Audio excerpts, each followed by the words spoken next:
What's good, y'all?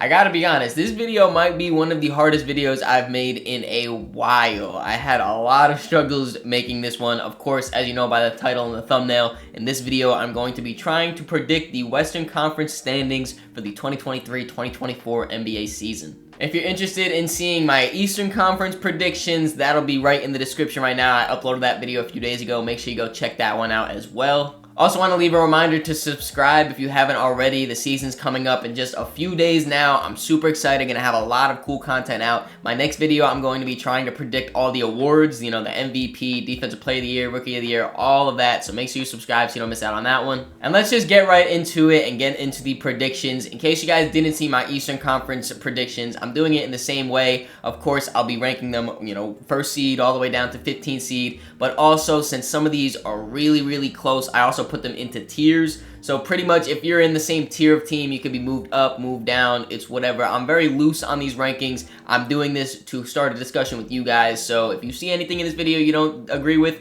make sure you leave in the comments down below and we can have a little bit of discourse. But starting off with the bottom tier, I have seeds 15 through seeds 12 included in this, and it is titled Out of the Race. And at the 15th seed, I have the newly rebuilding Portland Trail Blazers. At 14, I have San Antonio Spurs. 13, the Houston Rockets, and number 12, the Utah Jazz. When you look at the Western Conference, there's realistically 11 real playoff contenders. So when you look at these bottom four teams, in any other year, can I see them maybe making a play-in push? Sure, but right now, the West is just way too loaded. When talking about the Portland Trail Blazers, who I have as last in this West team, a lot of it is just because they are so unproven. You know, they have rookie point guard Scoot Henderson, who obviously has not played a single NBA minute yet, or a single regular season NBA minute yet, even though he's looked pretty good in preseason. Anthony Simons, this is his first time, truthfully, as the number one option. I know he's flirted with the idea when Dame has been going down with injuries, but this year he has the full season of being that guy in Portland. We don't know how he's going to take that. Shaedon Sharpe, you know, he had a very up and down rookie season, you know, in the beginning barely playing, and then he was getting some minutes, showing flashes here and there. He's very unproven. And then the main guy that they got back from Dame, DeAndre Ayton, he has been very disappointing since coming into the NBA, especially in recent years. I think he has some high upside. I drafted him in fantasy this season just because I think he's going to be more energized and everything. But still, he is also very unproven. So they're just the most unproven team in the NBA. I had to put them all the way at the bottom. The Spurs, I think, are very interesting just because they have Victor Wembanyama, who has been looking absolutely incredible this preseason. If you have not watched Victor Wembanyama this preseason, you're missing out on top-tier basketball. He's really insane. I tweeted out the other night when I was watching their preseason game against the Rockets saying, this team is going to convince me they're a play-in team. And I'm going to be honest, I wish they could be a play-in team. I wish there's some way they could sneak in. It's just not realistic when you look at the teams above them. Then moving up to the number 13 Houston Rockets, I also really like this squad as well. You know, they brought in the free agent signings. They brought in Ime Udoka. But this is their first year since James Harden left actually trying to win basketball games and actually trying to compete. And that takes time. You know, all their players have to learn that new way of playing in the NBA. They also have to learn their new scheme of Ime Udoka. I just think it's going to take time. You know, they're going to improve. Obviously, they were one of the worst teams out west or in the entire league last season. I think they're going to be taking their steps up, but it does take some time. And then with the Utah Jazz, I just don't really like their point guard play. You know, when you have THT and Chris Dunn running your point guard spots, you're probably not going to be a playoff team. No disrespect to those guys. Of course, Lauri Markkanen has his most improved player year last season. And, you know, Walker Kessler was a great rookie. He should be showing improvements. They did sign John Collins, or not sign, they traded for John Collins this offseason as well. I'm very interested to see how that front court works out, you know, with those incredibly big bodies. I think they could be an interesting team. They could be a fun team to watch. But the teams above them are just better. Simple as that. Moving up to our next tier, I have it labeled as play-in caliber teams just because there's not enough teams. I can't simmer it down to just the four, man. Just to add a little bit more suspension, I'm going to do this in reverse order when reading off this tier, starting from the top and working our way down to the team that gets left out completely. At the 7th seed, I have the Los Angeles Clippers. The 8th seed, I have the OKC Thunder. 9th seed, Minnesota Timberwolves. 10th seed, Dallas Mavericks. And the team that misses out on the play-in and playoffs completely, in my opinion, the 11th seeded New Orleans Pelicans. Before I go in and explain this, I do want to say, honestly, seeds 11 through seeds 4 can be flipped completely and I would be fine with it. You could take out, move them around, whatever, and I would be fine with it. That's how deep this West is. I know I've been stressing it during my preseason preview videos, but man, when I really sat down and tried to make this list, it's insane, bro. Starting off with the New Orleans Pelicans, who I have missing the play-in tournament completely, I do want to just say, if Zion Williamson plays a majority of the season, they will be way higher than this. But that is a very big if. Every single year, Zion seems to be sitting out with a new injury for an extended period of time, and obviously when your best player is not playing, your team's going to be significantly worse. What makes it even worse for the Pelicans, though, it seems like that injury bug spreads throughout the entire team.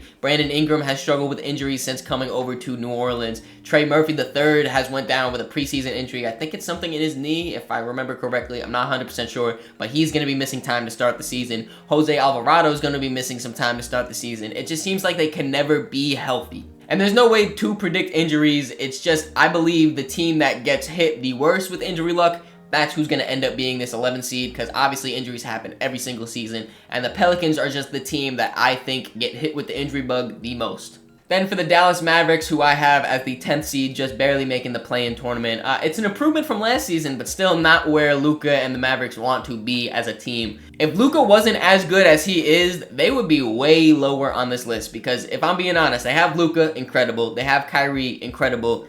Beyond that, it gets pretty shaky. You know, when Grant Williams is arguably your third best player, you're probably going to be towards the bottom of the standings. I do think that Luka and Kyrie can carry this team a decent amount, and that's why I have them making the play-in tournament. But beyond that, it gets very, very, very thin. For the Minnesota Timberwolves, I am very high on Anthony Edwards. I think that he is going to have an incredible season this year. What I'm not so high on is the Rudy Gobert and Karl-Anthony Towns pairing. We have just not seen enough of them playing together and enough of them playing well together to make me want to put the Timberwolves any higher than this. I think they're a solid team. I think they have good players and good pieces, you know, good depth and everything. It's just that main, you know, pairing of those two bigs, I just can't put them any higher right now until I see some type of production. With Shai Gilgeous-Alexander having an All-NBA season last year, not just All-NBA, but All-NBA first team season last year, he was able to push the Thunder all the way up into the play-in tournament where they did lose before making the playoffs, but they got a little taste of success. And the Thunder were able to make the play-in tournament while having basically no one at center. They had no reliable big players at center, and now they're adding Chet Holmgren. I've said many times before that I'm super high on Chet. Even back when he first got drafted, before the injury and everything, I said that he could be the best rookie in that class. And I'm still standing on it because he is still showing that in this preseason so far. His ability to just block shots at the rim and be a rim protector is going to add a lot to this Thunder team and this Thunder defense, which I think is going to be very good this season. And he's also been shooting the 3-ball pretty good in this preseason as well. And that adds just an extra layer to this Thunder team who struggled a little bit from 3. I think that they're going to be making some strides this season. And the last of the play-in teams, I have the Los Angeles Clippers. Very similar to the Pelicans in the fact that they just struggle with injuries a lot. And since I think this West is going to be so tight, you know, you lose a few games to injuries because Kawhi's not playing or Paul George is not playing, and you could really fall in the standings. But they're still more solidified than the Pelicans. You know, the Pelicans missed the playoffs last season. The Clippers were the 5th seed. They have more of a basis and more of a ground to stand on. But at the same time, even if Kawhi and Paul George stay healthy for majority of the season, a lot of their role players are on the older side. You know, Russell Westbrook's getting up there in age. Marcus Morris getting up there in age. Nicholas Batum, Robert Covington. You know, they have a lot of older players that I just don't have enough trust putting them much higher on the list. And that leads us to our next tier of teams, which I labeled as second round hopefuls, and that includes seeds 6 through seeds 4. At that 6th seed, I have the Memphis Grizzlies. At the 5th seed, I have the Golden State Warriors, and at the 4th seed, I have the Sacramento Kings. I labeled this second round hopefuls because I think depending on matchups, any of these teams have a good shot at, you know, upsetting their opponent and making it to the second round. I think it's going to be a tall task considering that they would be matched up with, you know, some of the higher seeds, but, you know, you never know in this NBA. Starting off with the Grizzlies, of course they will be missing Ja Morant for 25 games, so this kind of plays into the Pelicans and the Clippers thing that I was talking about with the injuries. You know, you miss a few games and you just fall down the standings. I think that Ja is going to impact them, you know, a decent amount. Obviously, he is their best player, but I do think that Desmond Bane is going to be able to kind of take some of that offensive load and help carry the Grizzlies for that 25-game stretch. I think Jaren Jackson Jr. also, he's going to have to take a little bit more of the offensive responsibility while Ja is out. For the past 2 seasons, they've been the 2 seed. You know, that doesn't happen on accident, and in some of those seasons, Ja has missed extended period of time, and they were able to, you know, stay afloat during that time as well. They did have Tyus Jones to, you know, be their backup point guard and step in while Ja was out, but now they have Marcus Smart. He's a great playmaker. His shot selection and shot making, little questionable, definitely less than Ja Morant, but I think that with his, you know, veteran leadership, his defensive prowess, just kind of a lead by example type of thing, he'll be able to also rally the troops. For the Golden State Warriors, they have the luxury of saying they have a top 5 player in the NBA, and not a lot of other teams can say that. Of course, I'm talking about Steph Curry, who is just ageless, aging like fine wine, still elite. They did trade away Jordan Poole this offseason, which I think could affect their bench scoring just a little bit, but they did bring in Chris Paul in that trade, which I think will be able to kind of manufacture some of that scoring a little bit differently than Jordan Poole. You know, Jordan Poole is more of like a bang, bang, bang dribble, pull up in your face and hit that. Chris Paul will be like, all right, yo, young fella, Jonathan Kuminga, come run this pick and roll with me and let me get you for a lob. I think he'll be able to kind of orchestrate those bench units a little bit better than Jordan Poole. I don't even know why I said a little bit better. He will be able to orchestrate those bench units better than Jordan Poole. And then obviously he will have some time playing next to Steph Curry, and in this preseason, those minutes have been looking incredible. The one thing you kind of worry about with this Golden State Warriors team is injuries. Like I said before though, you can't really predict injuries, so I still think they're going to be good. And I don't know if this is a hot take having the Kings this high, but I am still a believer in Sacramento. I don't think it was just a fluke year last season. They had the best offense in the entire league last year, and it was by a pretty decent margin if I remember correctly. Of course, you had De'Aaron Fox really breaking out of his shell and solidifying himself as one of the top players in the NBA. Clutch player of the year last year as well. Just incredible stuff from him. Sabonis also really kind of solidified himself as well in this league. The pairing of those two, I think, offensively is unmatched. And I'm really looking forward to a Keegan Murray jump to add that extra layer in this offense and be that solidified third guy. I think he can have a little bit more of off the dribble work for him instead of just being more of a catch and shoot guy. He was an incredible catch and shoot guy last year in his rookie season, but if he makes that next jump, man, this offense could be scary. And that leaves us with just 1 tier and 3 teams left. This tier, of course, is called Elite. It's the elite teams out west. At that 3 spot, I have the Los Angeles Lakers. At the 2 spot, the Phoenix Suns. And at the number 1 seed, I have the reigning NBA champs, the Denver Nuggets. The Lakers' dynamic duo of LeBron and Anthony Davis are coming off of stellar seasons, the both of them. Anthony Davis looked as dominant as he has since the 2020 bubble, arguably. And LeBron James just came off of averaging 30 points per game. He kind of fizzled out a little bit in the playoffs, but he was dealing with a foot injury as well. Now that that's fully healthy, I'm sure he can come back better than ever. And Rob Pelinka and the Lakers saw that and said, you know what, let's stop messing around. Let's really bring in good role players, and they did just that. I think this Lakers team is the best roster since that 2020 bubble. I really like the additions of Taurean Prince. I'm going to keep singing his praise. I love that deal for them. Gabe Vincent just, you know, helped lead Miami to the finals.